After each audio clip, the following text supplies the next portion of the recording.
Khethile on the left. All right, so ithi into angazi noma lento engicela usizo ngayo iyinkinga yini, but please hear me out. I'm 29 years old and I'm in a relationship with usisi ona 27.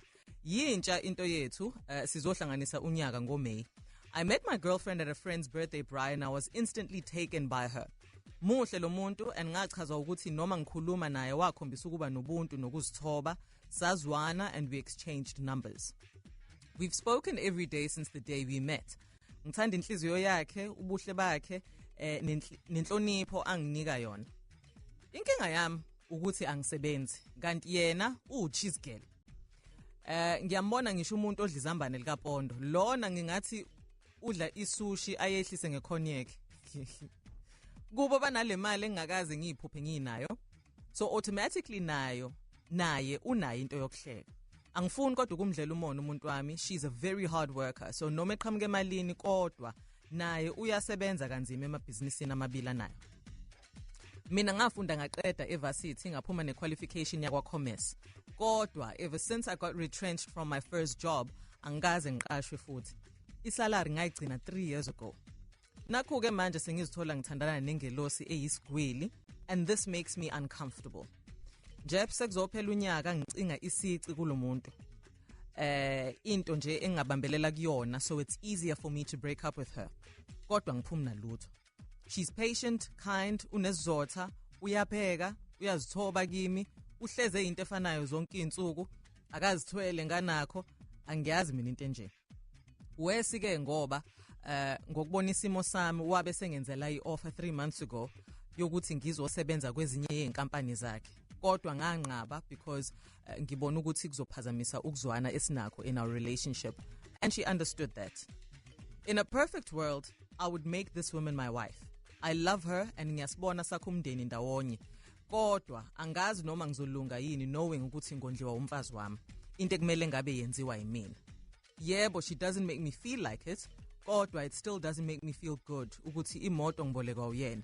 Imina ovakashela yena kwakhe and stuff like that. I am applying for jobs. Kodwa akulungi because akulungi, but ngiyazi ukuthi noma ngawuthola umsebenzi angeke ngikwazi to provide for her ngoba she already has way more than me. I won't feel like a man financially. I think this is an ego problem ngakumina. Kodwa ngingadlula kanjani kuyo ukuze relationship yethu izokwazi ukuba nenqubekela phambili engiyifisayo. Noma angeke kusalunga vele, angiphume straight ngitholela usinetha nayo ofana nami, into ezongihlupha ngokucela i-airtime neshwama kuphela. I'm sorry. I love her. Please help. I'm sorry. You see, akusona isimo esihlekisa ile airtime neshwama. Nina nibhala ngathi nama comedian. Okay. So that's the gist of his stories are anonymous. His woman is utopshayela kagyal. She comes from money, she works hard, she's got her own. He is unemployed. Kodwa uyabona ukuthi noma engawuthola umsebenzi, he won't measure up to what she has. She's already yards ahead of him. Is a relationship like this doomed to fail? Noma they can still make it work somehow. How do you think they can make it work? Why do you feel that it is doomed if that's the case? Indaba yakhe ye-ego uyilungisa kanjani, because he himself is admitting that he thinks it's an ego problem. Give me a call on 0861-596-596. Umbono wakho ungawushare with me also by sending me a voice note on WhatsApp 063-839-9959. Hello, Anonymous. Sanibona sisi njani? Siyaphila, how are you? Siyaphila. Uthini umbono wakho, Anonymous? Umbono wami ngasisi I can speak on this because sengiye ngaba kwisimo esicishe sifana nalesi. Okay. Ubhuti ngingasho ukuthi usenkingeni enkulu futhi. Ngoba ihistory iyasifundisa isikhombisile ukuthi whenever a man cannot provide with relationship, your relationship leyo is doomed vele from the start, because ku-nature yomuntu wesilisa, umuntu wesilisa i-duty yakhe must provide and protect. Yes, you can protect as umuntu wesilisa, but if you cannot provide ku relationship yakho or ku family yakho, amandla akho as umuntu wesilisa ayaphela, noma ubudoda bakho as umuntu wesilisa buyaphela kwanawe as a man. Ngisho ngathiwa umuntu wesifazane loyo uthi ku right uzoprovide, uyakuthanda kanankinga, wena as umuntu wesilisa. Here's my question then, Anonymous. Ukuphela kobudoda, is it ngenxa yakho nama insecurities wena umuntu wesilisa onawo?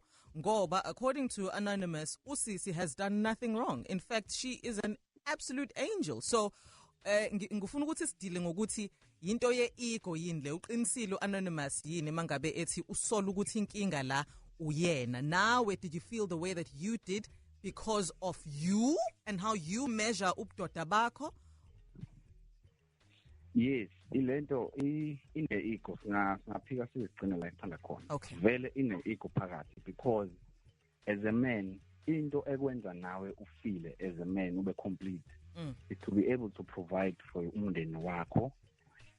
Uthando ne leadership as a man luhambisana ne financial power. I don't know if I'm making sense. If ungeke uzokwazi ukuprovide for umuntu wakhe, asenze example la, asitheni mhlambe usisi nobhuti bathola indawo bahlala bobabili. Uzorent usisi uzothenga ukudla, uzosetshenziswa imoto kasisi la ikiwa khona, makiwe ema-restaurant ikhokha usisi. So wena as a man ulida kanjani endaweni kanjalo, ushaya kanjani umthetho endlini ekhokhelwa usisi, ukudla okuthengwa usisi, kwimoto kasisi. So yonke into eyenziwayo usisi iphuma ephaketheni lakhe. And enye into egcina yenzeka in the long run, because vele abantu besisa banamaphutha bajahile. Whenever eba nephutha ubafo uzowenzeka ukuthi usisigcina sesiphuma amazwi angekho right ekutheni athi ngiyakondla or ngenxa yokuthi ngikwenzela ukuthi usukwazi ukuthi ungenze kanje. Okay, all right. Ngenxa yesikhathi Anonymous ngicela ukukudedela sibambe lapho because ngidinga ukunqaka uSiphiwe osebonela. Sawubona. Sinjani? Ngiyaphila, how are you? Ngiyaphila. Ngicela ungenzele ifavor nje ungicishele i-radio yakho because there is a bit of an echo lapho. All right, sure. You can continue. I disagree to agree. Kaluyiva ke mntase. Disagree to agree ke Siphiwe. Hey. Ngizothi kuya ngokuthi usisi ukhule kanjani, ukhuliswe kanjani. Nokuthi ubhuti yena umuntu onjani. Mina I've dated intombazane eyimillionaire. Awu, wayidedela iPowerball. Ngilalela ngizene indaba wena waza nendlela. Okay. Usisi lwayinakho konke. Yeah. She was very young. Wayinakho konke. Ezama ukungi-offerisha nginqabe njengomfana, yabo? Athi angivula ibhizinisi, ngenza inkampani. Ngayivula futhi inkampani, ngaqhubeka ngayishelela itekisi. Wangifunela yena umsebenzi. Ngasebenza, ngawuthola umsebenzi ngaba right. Namhlanje sisa right. Oh, fantastic. Namhlanje sisa right. Okay. Yabo? Hayi ukuthi i-manpower iyaphela ayipheli, but it depends ukuthi umuntu omtholayo. Yabo nje bathi ubhuti lo usisi unakho konke uyamthobela. Iyona jackpot yakhe leya. Ukuthi yena akaze ayibone ethanda nomuntu onemali noma ethanda nomuntu powerful. Ngayo le mali amupha yona. Yabo, to be precise, le mali amupha yona lethi mhlawumbe umupha u10,000 ngenyanga. 10,000 athi 10,000 yabo. Ngelinye ilanga aqhamuke nezimbali no chocolate yabo. Akhombisa ukuthi cha ngiyaka-appreciate into ezongenzela zona. Ngelinye ilanga mhlawumbe uzothola umsebenzi enganakile, angathathi ukuxakeka kwakhe kwamanje ukuthi ngekumisele ndawo. Okay. Ebese nalo ithikithi lokuthi aphumelele empilweni. All right. Uthi nje bemthanda engayikhombisa angakhukhumali nje benemali, alright. Okay. Ubhuda kayeke ego nje abuyele phansi abe umuntu athanda nomuntu wakhe. Got you. Ngiyabonga kakhulu Siphiwe, nani nibambe kanjalo nomuntu wakho. I'm glad that you are giving Anonymous some hope ukuthi iyenzeka lento. You can still also give me a call, share umbono wakho. Are you agreeing with Anonymous othi awachithwe lamanzi noma are you agreeing more with uSphiwe? Have you as a lady been involved in a relationship where you are the moneyed one? How did that end up? Mhlambe ne perspective yakho as umuntu wesifazane in this situation iyadingeka. 0861596596. This is where you come in. Sawubona we Anu. Njani Jotse? Siyaphila wena ushebishwama neriboost noma nawe usheba isushi necognac. Hayi mina ngisheba isushi necognac. Okay. Isibule to be 10. Ulokhuza ubhodi enemali. Wayezomchitha kanjani umuntu esifazane? Khumbula nje isikhathini esiphambelini isakhulu bese inomama abangasebenzi. Yeah.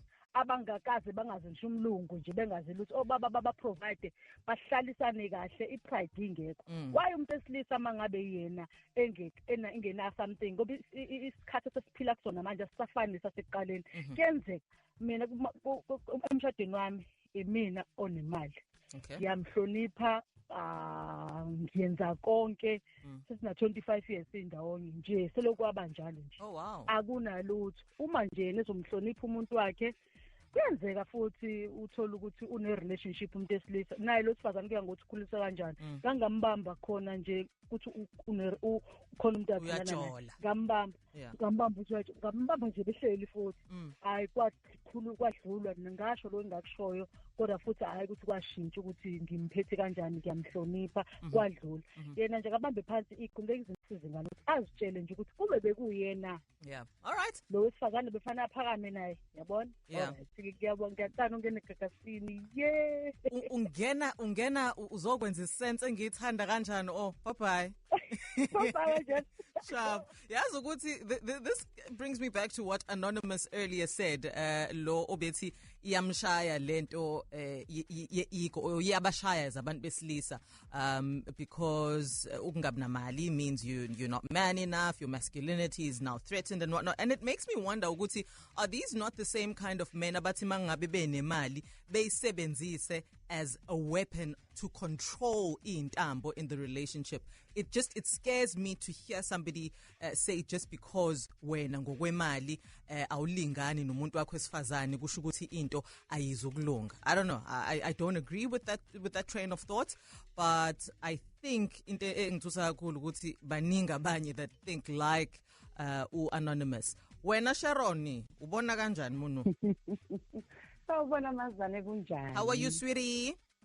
Ngiyaphila ngikosagcinile mazane mina ifike ngiphinda lento endlini noma usami sa 14 years indawonye unenkinga umsebenzi akawuthola umsebenzi oqondile kubile lesikhashana kuba inkinga abuyele ekhaya hlala ekhaya so mase hlala ekhaya ushawile into ukuthi mina ngumfazi mina umfazi wami osebenza kuphela inyanga umfazi othi angibele esihlangane edorobheni ithenga ukudla ubona ukuthi abona umuntu usecabanga ngisho ukuzibulala wanyamalala 3 days mazwane ngingazi ukuthi ukuphi emasebuya uyabuya uyakhala uthi ngine stress angisebenzi ngondli wena kithi mina kade ngawumela lo muzi yini esicabanga ukuthi fanele akube ngithembisa ingane ukuthi zizoba nokhisimuso omuhle manje akusenzeki ngathi relax mina mcovered ngizokhuluma neboss mina isikhathi ulungile ukhisimusi kwadlula mazwane si right kodwa kubuye kube khona usasebenza manje kodwa umsebenzi ngivelela kancane ujabulela kona lokho. So Anonymous kuzolunga na Anonymous. But what I'm hearing now is that ngendlela ashayeke ngayo ngokwepride ne-ego sekufanele ubuye unese wena manje uyasebenza ngala ekhaya emsebenzini kodwa la ekhaya kufanele umthithiso kweqanda because you are nursing an ego that's very very fragile. Injalo mazana ukugade nendlela ukhuluma ngayo endlini because uzoshayeka yabo fanele urelax angazi njengoba usho nje fanele ugade yonke indlela into oyenzayo endlini ukuze angaphazamiseki ihlungu lento kodwa kufuna ukuthi nikhulume nizwa uzothola umsebenzi Anonymous akhululeke. What a difficult, what a tricky, what a wow.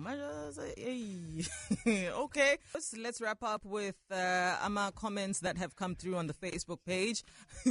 Ulungelo xa uthi hey mithisa lo muntu bafo. Like imagine. Hey nina anikhathalele kuthenjwa. Uswata lihle siphedla mina uthi kodwa bafethu ave nihlupha ngokufuna ukutshelwa yonke into. Okwaqala usisi uzamile ukuthi akufake emsebenzini kwanqaba wena. Ngoba ubuzohlanganisela wenze nawe impilo yakho ukuthi bengcono usuzosikhalela manje la inkinga mina ngibona kuwena mfowakithi ngoba lo sisi uyakuthanda zama ukuqoqa impilo yakho uye ukuzenyeza khuluma nomuntu wakho akunikele inyithuba lokuyosebenza njengoba ebefuna ukufaka emsebenzini uye ukuzosikhalela lana uma guduzela uthi ave ngalungile lo sisi ngicela ngiphi number yakhe hey nina akudlalwa la serious bafowethu usofa sonke zwide uthi uphiwa abaphansi kodwa kwakumele ungayinqabi offer ngoba angahamba usisi ngoba ekubona njengomuntu oyivila ahlangene nomuntu who is more ambitious about working in her workspace. Remember, lions never play with ants. Use this opportunity wisely or uzoyikhalela one day. Usiphindile Lizwi lenkosi uyakuthanda ugirl, what more do you want? Angithi uyasho nawe akazithwele aqali ngawe mfethu ukuba ngaphansi kowesifazane ngokweligi. If she was rude towards you bengizothi miyeke but uyakunika indawo yakho. There is Utando as well on Facebook uthi bafo it's inhlanhla to have a rich woman, so sebenzisa umuntu wakho kahle nibe happy nawe uzobona ispani sizovela. Angivale ngawe Themba Mdlalose uthi ayi baba thatha ispani kwinkampani yakhe and save money to start something for yourself. Ego ne pride aside kancane. This is your way up. All right, I think Anonymous, you have gotten a lot of advice from a lot of liftoffers who are quite invested in your well-being, pride and all. Mina eyami iti I think when in your heart, you are not somebody who would want to use imali as a weapon to control power in your relationship. So let that not be an issue. I think when counsel yourself, this is your person, uyakuthanda, and until she shows amanye amakhalas esingazi nomusa wafihlile yini noma wekho sidalo, continue with where you are in the relationship. Take the offer that she has given you. Take the offer that she's given and build on that, right? Because any into is that you are the same group of men abakhalayo when you are with umuntu wesifazane ozocela yonke into futhi kuwena.